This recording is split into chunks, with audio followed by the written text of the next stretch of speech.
When I was growing up, it was just me and Mom. Dad left when I was very young, and I hardly remember him now. Mom worked really hard, juggling different jobs to make ends meet and make sure I could focus on my studies. Thanks to her sacrifices, I got a scholarship that helped me finish college without ending up in huge debt. I studied business management because I was determined to succeed and never experienced the financial struggles we faced when I was young. After graduating, I moved to the city. Starting out was tough. I lived in a small apartment and often had to eat cheap meals like ramen. But I landed a job at a big company, starting at the bottom and working my way up. Within a few years, I wasn't just an employee there, I was in charge of a whole department. It was more than just a job to me, it was my territory. I made sure everyone I worked with felt respected and valued. During training sessions for new employees, I always emphasized the importance of respect and taking ownership of their work.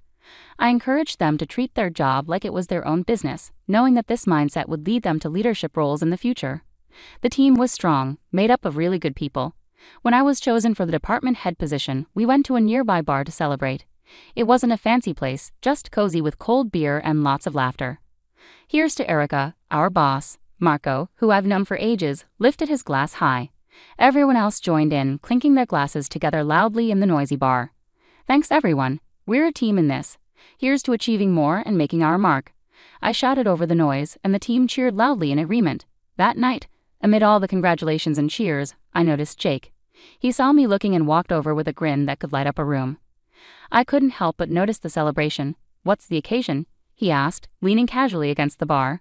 Just a little career boost. I've been made the new head of my department, I replied, trying to downplay it. That's impressive. It must come with its challenges, he said, nodding with understanding. I'm Jake, by the way. Erica, nice to meet you, Jake. We ended up having a more serious conversation than I expected that night. It turned out Jake was a financier, comfortable with numbers just like I was with project plans. Over the next 6 months, our casual dates evolved into spending weekends together. Before long, I found myself at his place more often than mine. His apartment was amazing, tall ceilings, a stunning view of the city, and a warmth that my own shabby rental couldn't match. One evening, while we were gazing at the city lights from his balcony, Jake turned to me with a serious expression on his usually playful face. He took my hands in his, and I could feel the nervous energy pulsing through them. Erica, these past months with you have been the best of my life. I know this might seem fast, but sometimes you just know, right? Jake began, his voice filled with certainty and hope. I nodded, feeling my heart race as the city lights blurred around us. He reached into his jacket and pulled out a small box, opening it to reveal a ring that sparkled brilliantly in the light, almost as much as his eyes. Will you marry me, Erica? Yes, Jake. Absolutely yes, I managed, my voice thick with emotion. And just like that, I was engaged, to a man who truly saw me and loved every part of me, even the tough ones. On the day I was supposed to meet Jake's parents, my stomach churned with nerves as Jake drove us up to a sprawling mansion with a driveway longer than my entire apartment building. It struck me, these people weren't just well off, they were incredibly wealthy. Stepping out of the car, I felt the weight of the place. The house resembled something from an old British movie, all brick and ivy, with gargoyles staring down as if they knew I didn't belong. Jake squeezed my hand as we approached the massive oak doors. You'll be fine, Erica, he whispered, though his voice seemed more for his reassurance than mine. The doors swung open, revealing Mr. and Mrs. Hargrove. His suit looked more expensive than my monthly rent, and her dress could have graced the pages of a fashion magazine. The foyer was enormous, with a chandelier sparkling like a starry sky. Portraits of serious-looking people with titles like Sir and Lady lined the walls. Erica, lovely to finally meet you. I'm Charles, and this is my wife Eleanor, Mr. Hargrove greeted us, his voice smooth but distant, tinged with a practiced English accent. Mrs. Hargrove smiled politely, though it didn't reach her eyes. Pleased to meet you both. I managed a polite greeting, trying to keep my voice steady as we moved into the dining room. Jake whispered quick tips about which fork to use, but my mind was a jumble. Dinner felt like sitting in a freezer with an icy atmosphere thick with judgment. Mr. Hargrove gestured towards a portrait of a stern-looking man with a thick beard. That's Sir Reginald Hargrove, a direct ancestor from England. He came over in the 1800s to establish our family here, Mr. Hargrove explained proudly. Very impressive, I replied, trying to sound enthusiastic. But it was hard to focus on eating when I felt every move was under scrutiny. When I mistakenly reached for what I thought was the salad fork, the awkward silence that followed made it clear I had made a mistake. I looked to Jake for help, but before he could say anything, Mrs. Hargrove's sharp voice cut through. Perhaps things are done differently where you come from, dear, she remarked, each word precise and cutting. Sorry, I'm still learning, I muttered, feeling my cheeks burn. Jake tried to divert attention by sharing a story about us, but his parents seemed more interested in observing my struggle with the dessert spoon that followed. With each course, I felt smaller under their scrutinizing gazes. After the chilly dinner, we moved into the Hargroves' grand living room. The plush carpets and heavy curtains made the room feel even more stifling than the dining hall. Sinking into one of the ornate chairs, I felt like I was on display, an outsider in this lavish setting. Mrs. Hargrove, sitting gracefully on the edge of her seat, leaned forward. "Erica, dear, tell us about your family. Your upbringing must have been quite different from ours." I paused, feeling Jake's tense gaze on me. Well, it was mostly just me and my mom. My dad left when I was really young, and I don't remember much about him. My mom worked hard to raise me on her own. She's a nurse. The room fell silent, heavy with tension. Mrs. Hargrove suddenly stood up, her chair scraping loudly against the floor. "This is unacceptable," she declared, her voice dripping with disdain. "We come from a long line of English heritage with standards and traditions. I cannot, and will not, allow my only son to marry someone without pedigree or knowledge of her own lineage." Mr. Hargrove, who had been quietly observing, finally spoke. His words were measured and cutting. "It's crucial for us that our family connections are strong and well documented. Erica, can you even name your great-grandparents?" I felt my cheeks burn with embarrassment. "I only know about my maternal grandparents," I admitted quietly. Mr. Hargrove rolled his eyes, showing clear contempt. "This is exactly what we feared," Mr. Hargrove muttered under his breath. Jake stepped in, his tone firm yet pleading. "Mom, Dad, please. Erica is kind, hardworking, and she loves me. Isn't that what should matter?" His mother's gaze remained unyielding. "Respect and adherence to our family standards are what matter, Jacob. If Erica is to be part of this family, she must embrace our ways. She needs to respect her own background, even if it lacks significance." Their words cut through the warmth of the earlier evening. Jake looked at me, silently urging me to agree. Reluctantly, I nodded, accepting their conditions. "Fine," I replied, trying to steady my voice. "I will learn about your family and your traditions." Mrs. Hargrove appeared somewhat satisfied with my agreement. "Good. You'll begin by familiarizing yourself with our family tree and learning about each person in those portraits. It's not just about names, Erica. It's about showing respect for our lineage." As they discussed their expectations, a part of me felt deflated. What started as a simple meeting had turned into a daunting challenge. I had agreed to their demands, but at what cost? As the conversation filled with talk of ancestors and noble deeds, I couldn't shake the feeling of alienation, not just from these people, but also from the parts of Jake's life that were so closely tied to them. The weeks that followed that tense dinner were a whirlwind. Balancing my day job with a series of etiquette and style classes, as insisted upon by Mr. and Mrs. Hargrove, left me exhausted. My days began early with the buzz of an alarm and ended late into the night, leaving me feeling drained and disconnected. "Elbows off the table, Erica," the etiquette instructor gently chided during our session. "And remember, the soup spoon moves away from you when you scoop." I nodded, trying to follow her instructions, but my mind was elsewhere, juggling between the workload waiting for me at the office and the endless wedding plans. "You're doing fine," she reassured me, her voice calming. "These things take time to get used to." I managed a weak smile. "Thanks, it's just a lot to take in." Right on cue, my phone rang. It was Mom. I excused myself and stepped outside to take the call, searching for a quiet corner in the busy city. "Hi, Mom," I greeted, my voice sounding more tired than I meant it to. "Erica, darling, how are the wedding preparations going?" Mom's voice carried excitement tinged with a hint of concern. I paused briefly, not wanting to worry her. "It's going well. Learning a lot. Just picked up how to waltz," I replied, trying to sound upbeat. There was a moment of silence, and I sensed her skepticism. "You sound tired, sweetheart. Are you taking care of yourself? This shouldn't be so overwhelming. Remember to prioritize your well-being." I chuckled softly. "I'll do my best, Mom, but it's a lot to manage right now. Etiquette classes, dance lessons, work, and planning. Keep focused on what matters, Erica. It's you and Jake that count, not all these rules and lessons." Her words were comforting, but once we hung up, the weight of my responsibilities settled heavily on me once more. I found myself caught in a relentless struggle between pleasing Jake's parents and maintaining my own sanity. Each day seemed like an endless marathon with no clear finish line. Back in the etiquette training, the instructor's voice became a monotonous backdrop as I practiced the correct way to hold a wine glass. Apparently, pinching the stem, not the bowl, was crucial. In rare moments of respite, I'd lie on my back, staring at the ceiling, questioning whether all the effort was worth it. The constant scrutiny, the endless lessons, and the cold disapproval from Mr. and Mrs. Hargrove whenever I made a mistake, which happened more often than I cared to admit. One evening, just as I was drifting off to sleep, my phone buzzed. It was Jake, his text lighting up the screen. "How was your day? Miss you." I stared at the message, my fingers hesitating over the keyboard. I wanted to pour out my frustrations and fears to him, but I held back.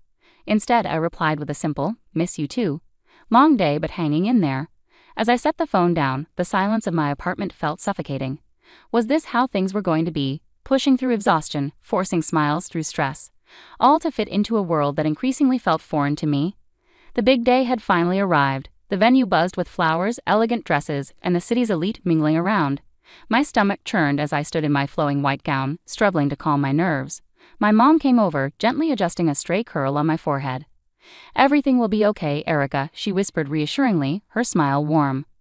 I wanted to believe her, but as the ceremony began, any hope of a peaceful wedding quickly faded. Jake's parents exuded an air of superiority. Mr. Hargrove greeted guests with self-importance, and Mrs. Hargrove made sure everyone knew how they had made the wedding happen. As guests settled in, I attempted to mingle, but Mrs. Hargrove intercepted me with a chilly smile. "Erica, dear, ensure our guests are looked after. Fetch some drinks, please," she instructed, gesturing towards a group of elderly gentlemen engaged in a loud political discussion. "But," I started, only to be silenced by her stern gaze. "No buts, you're practically family now. Show some initiative," she snapped sharply. Reluctantly, I began carrying trays of champagne and hors d'oeuvres between tables, my wedding dress trailing behind me. The weight of the fabric and the menial task made me feel more like a servant than a bride. I caught glimpses of Jake laughing and chatting, seemingly oblivious to my discomfort. As I passed another round of drinks, I heard Mrs. Hargrove's voice rise above the chatter. "Erica will be serving us tonight. It's good practice for her, don't you think?" Her tone dripped with condescension as she scanned the crowd for approval. That was it. I couldn't take it anymore. I approached her, my hands trembling slightly but my voice steady. "I am not a waitress at my own wedding. There are staff here who are supposed to do this." Mrs. Hargrove stood up, her expression feigning surprise. "You should be grateful we allowed someone of your background into our family. Remember your place, Erica," she hissed, her words cutting like knives. Anger flared within me, and I felt my cheeks burn. "This is my wedding, not a show for your friends," I shot back, my voice carrying more volume than I had intended. The room fell silent, all eyes now fixed on us. Jake, catching the tail end of our exchange, stumbled over, a glass of champagne in hand. "What's going on here?" He slurred slightly, his gaze unfocused. "Your mother is treating me like a servant at our wedding, Jake. This isn't what today is supposed to be about," I said, frustration bubbling up. Jake blinked, looking between me and his mother, his brow furrowing. "Erica, why are you causing a scene? Just do what my mom asks. It's not a big deal." "Not a big deal, Jake. This is our day and your mom is ruining it," I protested, hurt and disbelief mixing in my voice. He took a long sip of champagne before responding, his tone indifferent. "Look, Erica, you should be grateful I chose you. There were plenty of girls better than you, prettier, richer. You're making a fuss over nothing." The words hit me like a physical blow. I stepped back, stunned by the realization. The man I loved, the man I was about to marry, didn't see us as equals. To him, I was merely a piece to fit into his family's expectations. Clutching my bouquet tightly, on the verge of breaking down, my mom approached. She took one look at me and enveloped me in her arms, holding me in a comforting embrace that seemed to shield me from everything. "Honey, do you truly love him? Do you really want this marriage?" she whispered, her voice tinged with concern. I shook my head, my voice barely audible. "No, Mom, I can't go through with this. I don't want to." Mom nodded, her expression determined as she gently took the bouquet from my trembling hands and guided me to a chair, her touch comforting. With unexpected resolve, she walked over to the DJ, requested the microphone, and turned to address the assembled guests. "Ladies and gentlemen, may I have your attention, please?" Her voice, steady and clear, cut through the low hum of conversation, capturing everyone's focus. A silence fell, anticipation thick in the air.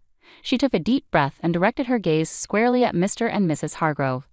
"I have something important to share about truth and appearances," she began firmly. "I attended school with Charles and Eleanor Hargrove. Back then, they didn't speak with an English accent or boast noble lineage. Their families were hardworking people, much like ours." A murmur spread through the crowd. Charles's father was a mechanic and Eleanor's mother worked at the local diner. Mom continued, her words ringing out clearly. She paused, allowing the weight of her revelation to settle. The portraits, the accents, the family name, they were all purchased to create a past that would conceal their true origins. The room erupted into whispers, guests turning to stare at the Hargroves with expressions of shock and disbelief. Mrs. Hargrove stood up, her face flushed red, the facade of aristocracy crumbling before everyone's eyes. "That's absurd. She began defensively. But my mom wasn't done. To think you would stand on these fabrications and judge my daughter's worth based on a lie. Erica is worth more than all your false titles combined. She is genuine, something you seem to have forgotten how to be." The guests openly murmured now, their curiosity turning into disdain as they looked at the Hargroves. Mr. Hargrove attempted to respond, his accent slipping from refined to more desperate. "We did what we believed was necessary." "For whom?" my mom interjected, her voice fierce. "For your son? For society? Or just to satisfy your own shallow pride?" The confrontation had captivated everyone's attention, and now the room buzzed with tension and revelations. The Hargroves appeared diminished, their grand facade crumbling to reveal the stark truth of their humble origins. Jake's face twisted with a mixture of shock and anger. He stormed up to me, his voice barely contained as he leaned in close. "You've ruined everything, Erica. You've disgraced my family, and now you're questioning if I still want to marry you after this spectacle." His words cut deep, but before I could respond, he grabbed my arm forcefully, pulling me closer. "I'll teach you how to be a good wife, one who knows her place and obeys." His threat hung in the air, chilling and weighty. Summoning all my strength, I wrenched my arm free and stepped back from him. The room fell silent, every eye fixed on us. This was the man I had planned to marry. This was the family I was supposed to join. No, this couldn't be my reality. Drawing a deep breath, I channeled my mother's earlier resolve. "There will be no wedding," I declared loudly, ensuring every guest heard. "I regret ever considering marrying someone who embodies the arrogance and deceit of his parents." Murmurs filled the room, a mix of shock and support echoing through the crowd. Jake stood frozen, his mouth gaping as if trying to undo my words. Beside me, my mother provided a steady presence, shielding me from the chaos. Together we walked through the guests, heads held high. In the weeks that followed, news of the Hargroves' deception spread rapidly through the city. Their fabricated lineage and lofty social status crumbled like a house of cards. Once admired figures became pariahs, avoided by those who had once sought their favor. They sold their mansion and left town, seeking a fresh start where their tarnished past wouldn't follow. As for Jake, I heard snippets. Tales of a downward spiral, nights spent drowning his sorrows in bars. I didn't delve into the details, nor did I have any desire to. He had revealed his true nature, a side too ugly and deceitful for me to ever look back on with fondness. "Thank you, Mom," I said one evening as we sat in our modest living room, a stark contrast to the opulent falsehood I had almost become a part of. "For everything. For being there, for standing up for me, for helping me see the truth before it was too late." She squeezed my hand gently. "I'll always be here, Erica. You're my daughter, and I raised you to be strong and true. No man, no family can ever diminish that." We sat in companionable silence, the TV murmuring in the background, a comforting normalcy after the tumultuous events. I had lost a fiancé but regained my life, my dignity, and most importantly, my future. Returning to work after the wedding disaster felt like stepping into a sanctuary. My colleagues who had heard about the chaos were incredibly supportive. "Erica, you dodged a bullet, girl," Marco remarked as soon as I entered the office. Leaning against my desk, he offered me a steaming cup of coffee, a gesture that felt like both a peace offering and a welcome-back gift. "Thanks, Marco. It's good to be back," I replied, accepting the coffee and relishing its familiar bitter warmth. "And yeah, that bullet was more like a cannonball." "That's refreshing," Jenny added from her cubicle across the way. "Anyone who makes you serve guests at your own wedding is no husband material. You deserve way better, honorable." I smiled, appreciating her support. "I think so too. It's nice to be back where I'm valued for who I am, not for the family I could have married into."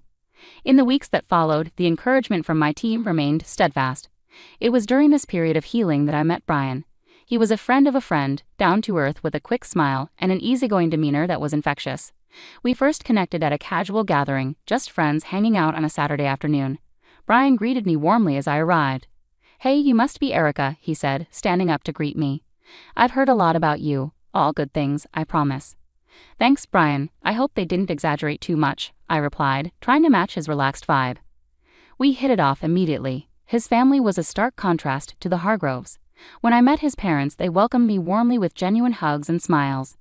"Erica, we're just glad Brian found someone who makes him so happy," his mom said, pulling me into a hug as soon as I stepped through their front door. It felt refreshing, just genuine warmth and acceptance. Brian and I weren't rushing anything. We were taking our time getting to know each other beyond the surface level. Back at work, my boss called me into his office one day. "Erica, I just want to say we've all noticed how you've handled everything. It hasn't been easy, but you've managed to keep your performance top-notch." I nodded, curious about where this was leading. "We think it's time for another promotion. You've proven you can handle just about anything, and your leadership has never wavered." Leaving his office, I felt a surge of pride. With a new relationship unfolding, a career advancing, and the respect of those I cared about, I finally felt like I belonged.